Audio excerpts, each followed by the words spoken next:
네, 여러분 안녕하세요. 안녕하세요. 사주명리 조선왕조실록 세도정치 변해편 시간입니다. 자, 이제 오늘 다룰 주제도 뭐 저는 조금 가슴 아픈 주제라고 생각합니다. 가슴이 참 많이 아프시네요. 네. 물론 이제 뭐 이렇게 마지막 표현이 뭐 더 가슴이 아프지만, 자 어쨌든 이 좀 정조가 이제 돌아가셨습니다. 예, 그러고 나서 이제 조선의 왕이 되신 분이 이제 이 순조잖아요. 예, 예. 네. 그러면서 이제 조선이 좀 서서히 어떤 좀 망조로 이렇게 좀 접어들었다, 뭐 이렇게 이제 평가를 하는데, 이른바 이제 세도 정치의 시대로 이제 접어드는 거죠. 전체적으로 좀 어떻게 좀 진행된 건지 한번 좀 설명을 좀 한번 해주시죠. 사실 이 세도 정치라고 하는 거는 쉽게 말하면 한 가문이 나라 정치를 이제 독점하는 건데, 이게 어떻게 보면 정도전의 저주라고 해야 되나? 뭐 저는 그런 생각이 들더라고요. 정도전의 저주. 네, 이제 정도전이 짜고 대략 이 세종, 문종 때 그리고 성종까지 가서 완성된 이 조선의 관료 제도의 특징 중에 하나가 그 인사권의 일부를 하급 그 관리들한테 나눠준 게 있거든요. 뭐 이렇게 이조 전랑이라든지 사관이라든지 또 이제 병조 쪽에서도 병조 전랑 이런 게 있는데, 숙종 때 이런 권한들이 제한이 되고 영조 정조 때 되면 이게 완전히 폐지가 돼요. 그래서 이제 사실 조선왕조 전체를 보면은 이 척신 혹은 이제 소위 말하는 이 왕족들이 정치에 끼어드는 걸 구조적으로 이제 막아왔었거든요. 그리고 왕이라든지 재상 한두 명이 마음대로 할 수 있는 게 이제 제도적으로 이제 봉쇄했었는데, 이게 없어지다 보니까 이제 그 척신들이 등장을 하게 되고, 숙종이라든가 영조라든가 정조라든가 이런 뭐 개인적인 역량이 뛰어난 사람들은 이걸 조정할 수가 있어요, 자기 나름대로. 그래서 사실 영조의 탕평책이라고 하는 것은 거의 노론 조정책이 아니냐 이런 얘기 하시는 분들도 있는데, 그 평범한 인물이 이제 돼버리게 되면 이게 이제 완전히 그 어떤 일문이 그걸 독점하게 되는 거죠. 그래서 정조가 죽고 나니까 벽파가 제사상 만난 듯이 자기 가문만 그 등용하고 이래서 정치를 마음대로 했다 이런 건데, 실제로 세도 정치를 주도한 거는 시파였고요. 벽파는 그 순조가 왕이 된 다음에 한 6년 뒤인가 그 병인갱화라고 해서 완전히 괴멸을 해요. 이때 이제 이른바 붕당 정치가 끝난 시점을 그때로 봅니다. 네. 네. 그러니까 뭐 붕당 정치가 끝나면서 세도 정치가 이제 펼쳐지게 됐다. 자, 그런데 어쨌든 이게 좀 이제 우리가 정조의 시대, 그리고 그 전에 이제 영조의 시대, 이 영정조의 시대를 이제 조선의 뭐 르네상스다 이래가지고 굉장히 화려했던 시대라고 얘기를 하잖아요. 네. 그런데 이제 뭐 그 정조대왕이 죽고 나자마자 이렇게 이제 뭐 바뀌니까 거기서 이제 좀 정조대왕에 대한 어떤 좀 재평가도 이렇게 좀 이렇게 제기되는 것 같은데, 근데 지난 시간에도 말씀하셨지만 이게 뭐 정조대왕 개인한테만 책임을 돌릴 수 있는 문제는 아니지 않습니까? 예, 예. 뭔가 좀 구조적인 문제, 그러니까 시스템의 문제가 있었다고 보는데, 그 내용을 조금만 좀 더 설명을 좀 해주시죠. 글쎄요, 이게 시스템 문제 이전에 이제 그 사실관계를 얘기해야 되는데, 그 순조가 왕이 되고서 이렇게 뭐 바로 막 나라가 망가지고 그런 게 아니에요. 순조가 꽤 오래 왕을 했는데 한 34년 정도 하거든요. 근데 굉장히 살기 힘들어진 것도 맞고, 뭐 1812년 그 홍경래 난 뭐 이런 거 일어나는 것도 맞는데, 그게 뭐 너무너무 뭐 이게 완전히 엉망이다 이렇게 볼 수는 없고, 교과서에서 이제 사람들한테 가르쳤던 그런 뭐 세도 정치가 진행되는 것은 사실은 순조 이후에 헌종 때부터거든요. 그래서 이제 요때는 구조적인 문제를 설명하기보다 이게 이 조선이 이겨낼 수 없는 이 굉장한 규모의 이제 재난, 자연재해가 있었다고 봐야 돼요. 저는 좀 그렇게 보고 있고, 이게 아직 연구는 많이 진행이 안 되는데, 네.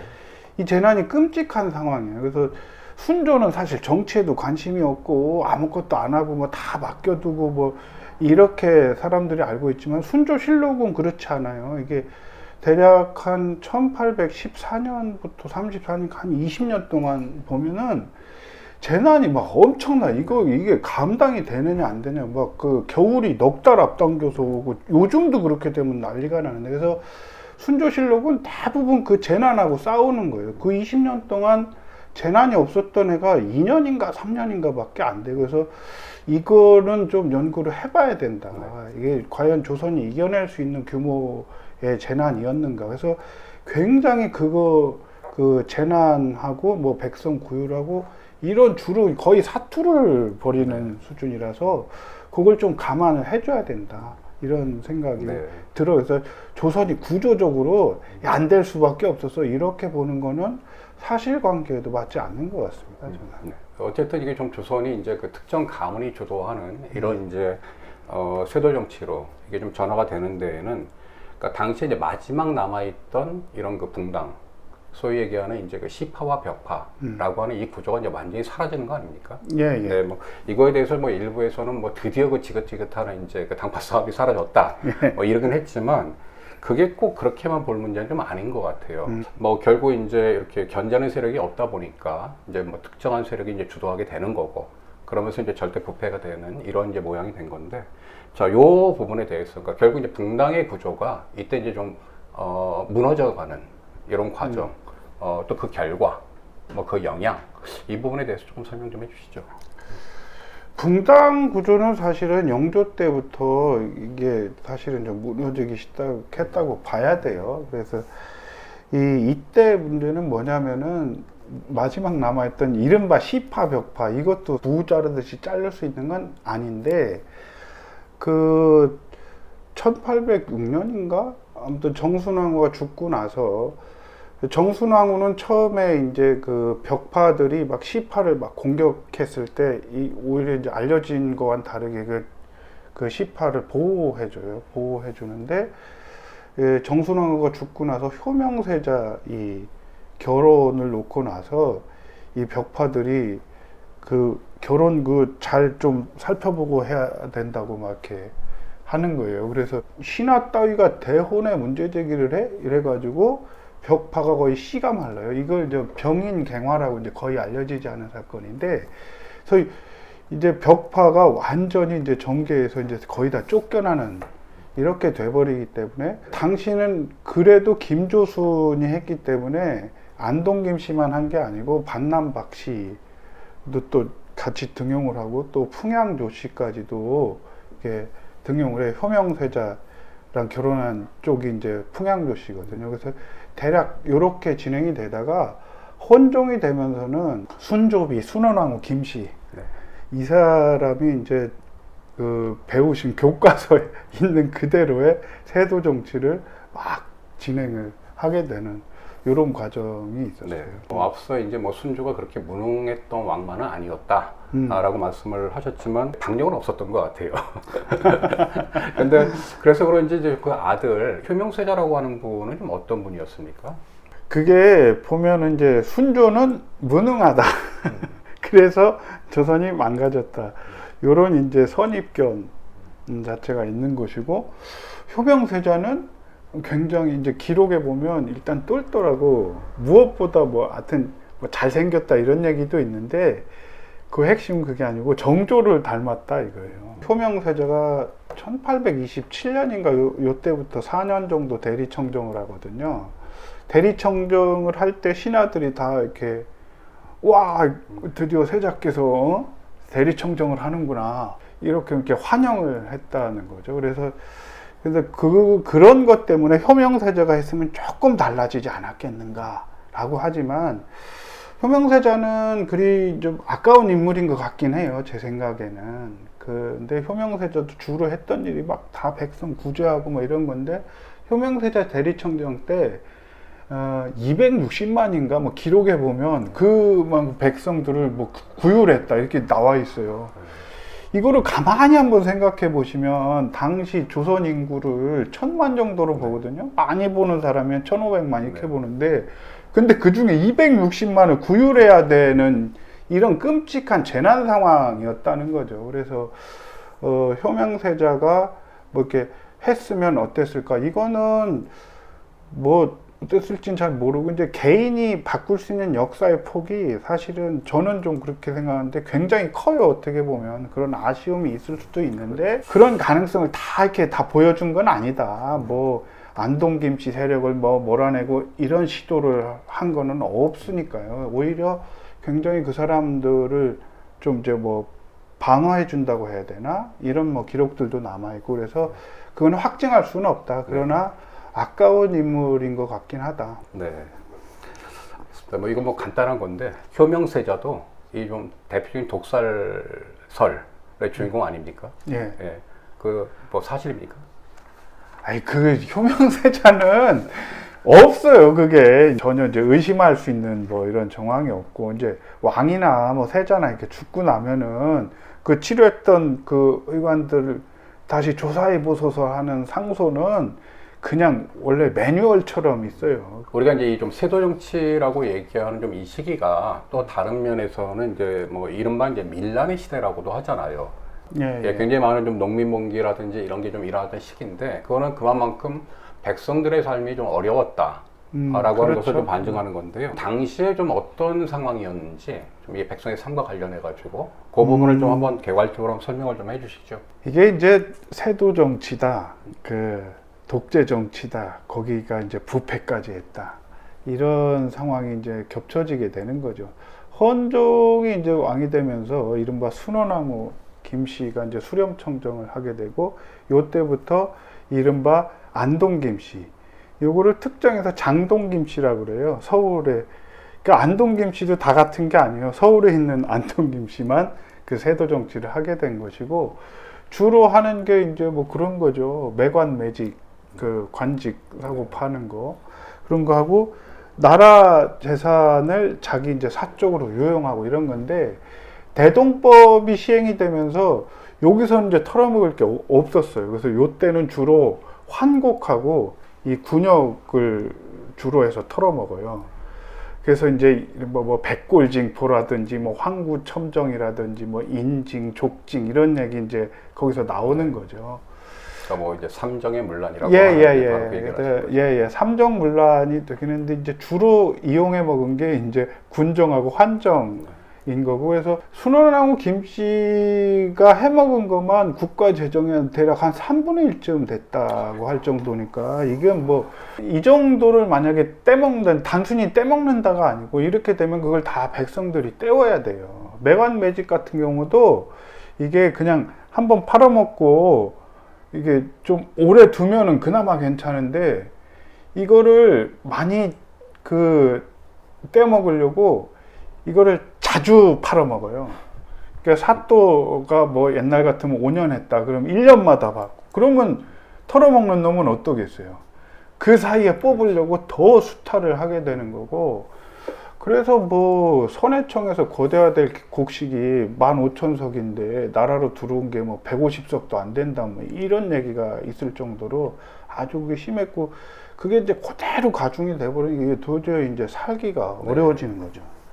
그래서 이제 그때 좀 일어났던 이 시기에 일어났던 이제 대표적인 밀란이 이제 크게 보면 그 홍경래의 난이 하나 있고요. 또 이제 임술 농문 봉기. 이 뭐 두 가지가 대표적인 이제 밀란으로 이렇게 그 알려져 있는데 이 먼저 좀 홍경래의 난에 대해서 뭐 홍경래의 봉기라고 할까요? 좀 간단하게 좀 설명을 좀 해주시죠. 교과서 같은 데는 1811년 이렇게 되어 있는데 그게 아니고 이제 서기로는 12년이에요. 그리고 이제 소위 말하는 옛날에는 진주 밀란이라고 했던 그 임술 농민봉기 이거는 1862년 이게 한 50년 간격이 있어요. 그래가지고 이것도 이제 역사 서술을 볼 때 그 시대는 다 이게 꽝인 시대야 이렇게 얘기하는 뭐 프레임 중에 하나인데 일단 이제 그 홍경래의 난하고 요거는 이제 관서 농민봉기 뭐 이런 식으로 요즘 바꿔서 부르는데 요거하고 그 임술 농민봉기하고는 굉장히 성격이 다릅니다. 일단 뭐 그렇게 말씀드리고요. 홍경래 봉기, 봉기라고 부를게요. 홍경래 봉기는 생각보다 준비 과정이 굉장히 길었어요. 이게 한 10년 정도를 준비한 것이고 이게 또 농민봉기냐 싶을 정도로 참여 계층이 주로 이제 광산 노동자들이 많았어요. 이게 이제 조직 책임자가 우군칙이라고 이 사람이 광산을 운영했거든요. 그러니까 전국 아까 말씀드린 대로 이제 그때도 1807년인가부터 막 기근이 닥치고 이래가지고 유망하는 농민들이 그 광산 쪽으로 많이 이제 몰려들고 해서 이런 사람들을 조직해가지고 반란을 일으켰는데 요거는 약간 좀 뭐 이게 아쉽다 뭐 이런 얘기는 좀 그런데 이게 좀 지역 차별, 서북 지역 차별을 잘 우선해 두어 가지고 사실은 이게 좀 전국화되기 어려운 요런 봉기였었고 이거 같은 경우는 사실은 이 홍경래 봉기 이후에 그 백성들의 움직임이 불온해졌다. 이런 그 얘기들이 굉장히 많아요. 그래서 그 뒤에 막 계속 봉기가 일어난 건 아닌데 그 뭐 괴서라든가 벽서 뭐 이렇게 요즘으로 치면 막 대자보 이렇게 그 붙이고 뭐 이렇게 인터넷에 뭐 글 올리고 이런 건데 여기 보면은 왕조를 좀 바꿔가야 되는 거 아니냐 뭐 이런 얘기들이 사실 이제 홍경래 봉기 이후에 굉장히 진행이 되고 봉기 자체는 이게 넉 달이나 끌었어요. 그게 결국 진압이 되고 사실은 이제 조선 왕조에서 이제 이 반란이 일어났다 할 때 이 처리 방법이라고 하는 게 어느 고을에서 반란이 일어나요. 그럼 그 고을에서 머물면은 그렇게 크게 처벌을 안 합니다. 그 나중에 보면 이제 임술 농민 봉기 같은 경우도 이렇게 많은 사람이 안 죽는데 홍경래 봉기 같은 경우는 나중에 잡힌 사람이 이제 2,900명 되는데 여기 이제 10살 이하 그 어린애 여자들 빼고 한 1,900명을 그냥 다 죽여버리거든요. 이거는 조선 반란 진압에서도 거의 없는 예예요. 그래서 굉장히 잔인하게 진압을 한 거지. 그만큼 이 뭐라고 해야 되나 지배 계급이 이제 그 위협을 느꼈다고 봐야 되죠. 그래서 나중까지도 뭐 사실 홍경래는 안 죽었다. 지금 섬에서 준비하고 있다. 이런 얘기들이 계속 떠들고 내가 홍경래다 뭐 이렇게 하는 사람들까지 굉장히 큰 영향을 미친 그런 사건. 네.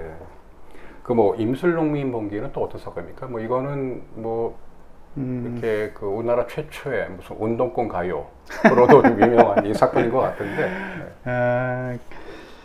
임술농민 봉기 같은 경우는 전형적으로 이 말하자면 그 틀에 딱 맞아요. 삼정문란으로 이제 백성이 어려워지고 이게 백낙신이라는 놈이 이제 그 진주로 이제 부임을 해가지고 굉장히 많은 세금을 막 이렇게 물리고 거기에 이제 줄줄이로 이렇게 먹는 거죠. 그 밑에 이제 이방, 뭐 호방하는 이런 사람들을 구시라치라고 불러요. 이 구시라치들하고 너무 많이 해먹으니까 당시에 이제 유계춘이라는 사람이 있었는데 이 사람이 이제 신분이 그 서당 훈장이에요. 서당 훈장. 네. 이 사람이 주로 초군들을 이용해서 봉기를 이렇게 초군은 땅이 없어서 농사도 못 짓고 나무에다가 팔아갖고 먹고 사는 사람들이에요. 요 당시에 이제 막 그 땅 뺏기고 뭐 농사 못 짓고 이런 사람들이 굉장히 많았거든요. 그래서 이 봉기 자체는 뭐 그렇게 오래 안 가고 진압이 되고 이 난을 좀 잘 정돈하겠다고 간 안핵사가 박규수라는 게 굉장히 특이한 점에 있죠. 그럼 말씀하신 뭐 그런 거 저 운동권가요? 네. 그거는 저가 이제 사료에서는 찾아볼 수가 없었고 그게 이제 지역 향토 사학자들이 그런 주장을 하는데 저는 뭐 가능성이 전혀 없지는 않다고 생각해요. 근데 이왕 퍼진 노래에다가 뭐 자기가 이제 원하는 가사를 입혔다든가 이런 식으로 했을 것 같고 최초라는 건 약간 좀 그냥 굉장히 의미 부여하는 거고 한국 그게 이 한반도에서 그런 일은 많아요. 참여라든지 이런 게 굉장히 뭐 조선 건국할 때도 있었고 뭐 삼국시대도 있었고 이렇기 때문에 아마 중요한 거는 그 노래가 지금까지도 남아있다. 이래가지고 이제 의미를 좀 부여하는 것 같습니다. 그 뭐 임술농민 봉기 같은 경우가 이제 뭐 진주라고 하는 특정 지역에서 이제 시작이 됐지만 뭐 이후에 이제 굉장히 뭐 전국적으로 이렇게 많이 좀 확산되지 않았습니까? 삼남을 거의 휩쓸었다고 봐야죠. 이제 같은 성격의 봉기들이 거기에 거의 불을 남겼다고 봐야 돼요. 그래서 그렇죠. 밀란의 시대라고 할 때는 딱 그때 이제 집중적으로 일어나게 되는 네. 거죠. 네. 근데 이제 그렇게 이제 좀 밀란이 확산된 데에는 당연히 이제 무슨 어떤 뭐 삼정문란이라든지 이런 그 지배 세력의 이제 가혹한 이런 뭐 수탈도 있었지만 무엇보다도 좀 주목하고 싶은 거는 당시에 이제 어떤 이 좀 몰락한 양반이라고 할까요? 류계춘 선생님 같이 이런 어떤 좀 지식인들의 역할이 분명히 있었다고 봐요. 비슷한 시기에 이제 서양 같은 경우는 그런 나름대로 어떤 진보적인 지식인들이 계몽주의라고 해서 하나의 어떤 대안적인 정치 세력으로 성장을 하잖아요. 예. 근데 왜 조선에서는 이제 그러한 대안적인 정치 세력으로 성장하지 못했는지 그 부분에 대해서 우리 역사 덕후님의 좀 고견을 좀 듣고 싶습니다. 이때 이제 규모를 좀 봐야 되는데요. 18세기, 19세기가 되면 서당이 굉장히 많아져요. 그래서 네. 지금 추산으로 보면 서당이 한 2만 1000개였다고 그러고 학생 수가 한 26만이라고 이렇게 하는 추계가 있고 그럼 서당 훈장이 그만큼 있을 거 아니에요. 네. 그래서 뭐 아무리 작은 마을에도 막 서당이 2개씩 있다든가. 그리고 이제 대부분의 서당 훈장이라고 하는 사람들이 말하자면 그 몰락한 유망 지식인들이에요. 여기서 서당 훈장질 하다가 이제 저쪽에 가서 하기도 하고, 요계춘 선생뿐 아니라 나중에 이제 동학 지도자인 전봉준 선생도 서당 훈장이었으니까. 그래서 이런 사람들이 왜 어떤 세상을 바꾸는 정도의 뭐 이런 세력으로 성장을 못했는가 하는 문제가 있을 텐데, 저는 일단은 이 사람들이 시대를 넘어서는 비전? 이런 게 없었던 것 같아요. 주로 이때 한 게 이제 정감록이라든가 뭐 미륵신앙 네. 뭐 이런 정도예요. 세상이 곧 바뀔 것이다. 세상의 기운이 변하고 있다. 진인이 곧 오니 때를 기다리라. 뭐 이런 식이라서, 그래서 이제 가장 중요한 그런 어떤 뭐 새로운 시대를 열려면, 그리고 많은 사람들이 밖에 꼭 하려면 그런 게 있어야 되잖아요. 그래서 나중에 보면 이제 동학 같은 경우가 이제 그런 걸 좀 갖췄다고 봐야 돼요. 요 시기에는 그런 사람들이 마땅히 내놓을 만한 비전 같은 게 없었기 때문에, 그래서 이제 굉장히 살기 어려운 사람들하고 결합해서 그때만 하고 딱 흩어지고, 요 사람들 처벌해버리고 나면은 딱 끝나는. 임술농민 봉기도 사실은 유계춘 선생하고 몇 명 그냥 처형하고 끝나거든요. 농민들한테는 죄를 안 물어요. 그래서 그런 걸 보면은 그 굉장히 중요한 거는 요 어떤 새 시대를 열 비전 같은 거다. 이제 오늘 좀 세도정치평을 좀 전체적으로 마무리 좀 하시면서 제가 늘 묻는 질문, 좀 오늘 우리는 무엇을 좀 교훈으로 삼아야 되는지에 대해서 좀 얘기를 좀 한번 부탁드리겠습니다.